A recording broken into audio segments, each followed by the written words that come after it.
नमन नाम का एक लड़का था जो एक छोटे से शहर में रहकर बैंक की नौकरी पाने के लिए पढ़ाई कर रहा था। दिन भर वो मन लगाकर पढ़ता था, लेकिन देर रात में हॉरर शोज देखता है। बचपन से नमन का सिर्फ एक सपना था, घोस्ट हंटर बनना। लेकिन जब वो किसी से इस बारे में बताता तो लोग सिर्फ उसका मजाक उड़ाते थे। धीरे धीरे नमन ने ये बात जान ली थी कि उसके आसपास लोगों से भूत प्रेत की बातें करना भी बेकार था, क्योंकि या तो लोग इन्हें अंधविश्वास मानते थे या फिर डर कर दूर रहते थे। इसलिए वो अक्सर अकेला रहना ही पसंद करता था। न तो उसके दोस्त थे, न ही कोई गर्लफ्रेंड। लेकिन एक शाम कोचिंग के बाद नमन जब मेट्रो से अपने घर वापस जा रहा था, तब उसके साथ कुछ अजीब होता है। नमन देखता है कि उसके सामने एक लड़की बैठी हुई थी। उसने हाथ में 2 किताबें पकड़ रखी थी जिस पर लिखा था the art of talking to souls और the study of ghost hunting. ये देखकर नमन की जिज्ञासा बढ़ जाती है। पहली बार नमन को कोई ऐसा दिखा था जिसे शायद भूत प्रेतों पर विश्वास था, इसीलिए वो खुद को रोक नहीं पाता और जाकर उस लड़की के बगल में बैठ जाता है। हेलो, मेरा नाम नमन है। नमन के अचानक आने से वो लड़की थोड़ा कंफ्यूज हो जाती कि क्या सचमुच नमन उससे ही बातें कर रहा था। मगर फिर वो धीमे आवाज में कहती है, जी मेरा नाम प्रिया है। हेलो प्रिया, वो मैंने तुम्हारे हाथ में किताबें देखी और मैं खुद को रोक नहीं पाया। मुझे भी आत्माओं में बहुत यकीन है। मुझे लगता है वो हर वक्त हमारे आसपास होती हैं। आखिर इतने लोग हर दिन मरते हैं, उनकी आत्माएं जाती कहाँ होंगी? मेरे ख्याल से तो वो यही हमारे साथ रहती हैं। मुझे इस सब पर यकीन नहीं था, मगर कुछ ऐसा हुआ जिसकी वजह से सब बदल गया। इसीलिए मैं लाइब्रेरी से ये किताबें ले आई, भूतों को समझने के लिए। इतना कहकर प्रिया मेट्रो में बाकी लोगों की तरफ देखती है। नमन भी साथ साथ उनकी तरफ देखता है। तुम उन सब पर ध्यान मत दो। अगर हम ऐसे पब्लिक में भूत प्रेतों की बातें करेंगे तो लोग हमें ऐसे ही घूरेंगे। लेकिन मैं जानना चाहता हूँ कि तुम्हारे साथ ऐसा क्या हुआ। मगर क्यों? मैं अपनी लाइफ से बोर हो गया हूँ। वही रोज रोज दिन में कोचिंग में बैंक की पढ़ाई करना और फिर रात में हॉरर शोज देखना। और पता है, मैंने भी ऐसी कई किताबें पढ़ी हैं। शायद मैं तुम्हारी कुछ मदद कर सकूं।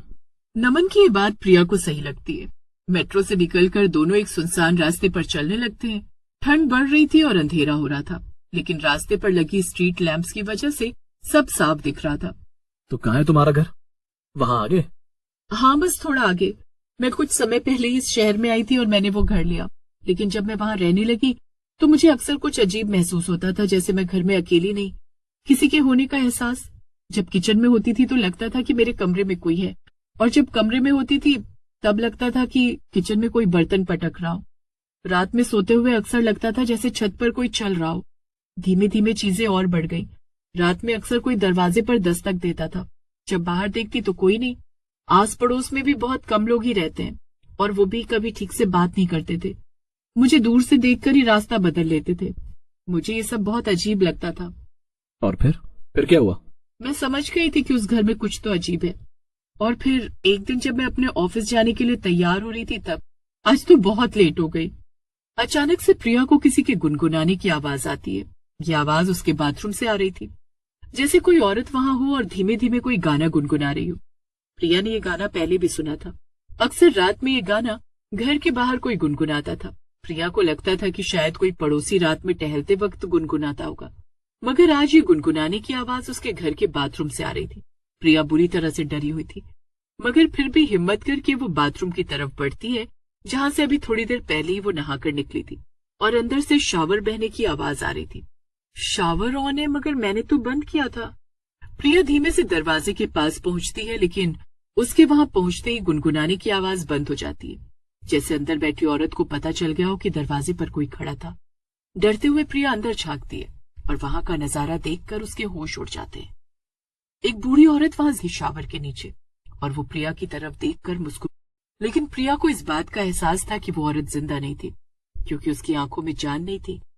ये नजारा देखकर प्रिया की चीख निकल जाती है, आ! बचाओ! और वो वहां से भागने की कोशिश करती है, मगर जमीन पर पानी होने की वजह से वो फिसल कर गिर जाती है और बेहोश हो जाती है। कुछ देर बाद धुएं की वजह से मुझे होश आया। हाँ, मेरे घर में आग लग गई थी, जबकि मैंने गैस पर कुछ चढ़ाया भी नहीं था। मैंने भागने की कोशिश की और किसी तरह घर से बाहर निकली। कुछ लोगों ने आकर आग को बुझाया, मगर वो चुड़ैल वहां अब भी है। इसीलिए मैं जानना चाहती हूँ कि वो मुझसे क्या चाहती है। ये सचमुच काफी दिलचस्प है प्रिया। चलो अभी तुम्हारे घर चलते हैं। मैंने एक बार फोन में एक गेम देखी थी जिसकी मदद से हम भूतों से बात कर सकते हैं, तो क्यों ना हम आज उसे खेलें। फिर हम जान जाएंगे कि उस बूढ़ी औरत को तुमसे क्या चाहिए। अच्छा, फिर तो ये अच्छा रहेगा। चलो चलते हैं नमन। प्रिया नमन को अपने घर ले आती है। प्रिया दरवाजा खोलती है और नमन को अंदर से एक अजीब सी बदबू आती है, जैसे कुछ जल गया हो। वो उस दिन आग लगने की वजह से घर की हालत कुछ ठीक नहीं थी। चलो हम यहाँ बाहर हॉल में बैठते हैं। तुम बताओ, तुम्हें इस गेम में किन चीजों की जरूरत होगी? नमन बहुत खुश था क्योंकि उसे एक असली घोस्ट हंटर जैसा फील हो रहा था, जिन्हें वो बचपन से सिर्फ मूवीज में देखता आया था। हाँ, इसके लिए मुझे 3 मोमबत्ती की जरूरत है। उससे हम उस आत्मा को बुला सकते हैं। साथ में एक खाली ग्लास और उसमें ठंडा पानी। अच्छा ठीक है, अभी लेकर आती हूँ। प्रिया जाकर सारा सामान ले आती है और दोनों वहीं हॉल में बैठ जाते हैं। नमन 3 मोमबत्तियां जला देता है और प्रिया पूरे घर में अंधेरा कर देती है। नमन गिलास में पानी रखकर उसे 3 मोमबत्तियों के बीच में रख देता है और फिर कहता है, घड़ी में इस वक्त 11 बज रहे हैं। मैं जानता हूँ इस घर में कोई आत्मा है। तुम आकर मुझसे बात कर सकते हो, जहां भी हो यहाँ हो। अचानक से तीनों मोमबत्तियां अपने आप जलने बुझने लगती हैं। ये क्या हो रहा है नमन? मुझे कुछ बेचैनी से हो रही है। नहीं, शायद वो आ रही है। तुम घबराओ मत प्रिया, यहाँ जो कोई भी है वो हमसे बात कर सकता है। नमन ऐसा कह तो रहा था, मगर अब अंदर ही अंदर उसे डर लगने लगा था। उसे नहीं लगा था कि सचमुच उसका सामना किसी आत्मा से होगा। अचानक से तीनों मोमबत्तियां बुझ जाती हैं और पूरे घर में अंधेरा छा जाता है। ये क्या हो रहा है नमन? ये मुझे बहुत डर लग रहा है। मुझे बहुत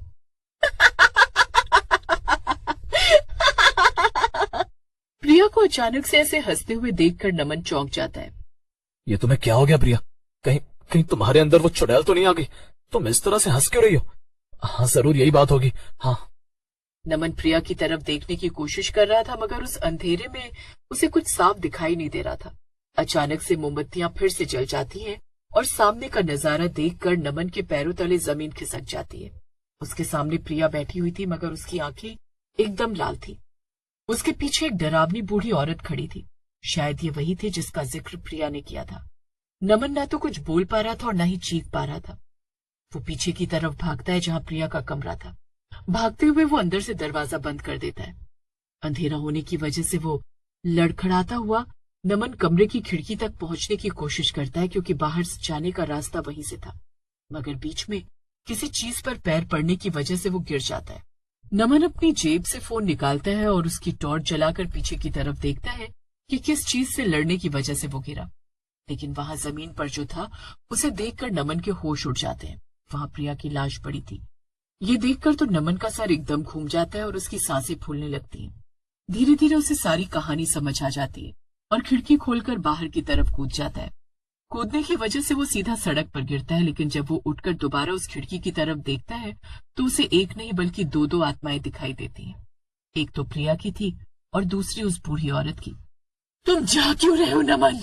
मेरी मदद करो, तुम तो घोस्ट हंटर हो ना। लेकिन फिर नमन ऐसा भागता है कि दोबारा कभी उस घर की तरफ लौट कर भी नहीं आता। भूतों की वीडियो देखना तो दूर की बात थी, वो दोबारा भूतों के बारे में सोचता तक नहीं। इसी तरह से एक हादसा उसके घोस्ट हंटर बनने के शौक को पूरी तरह से बदल कर रख देता है।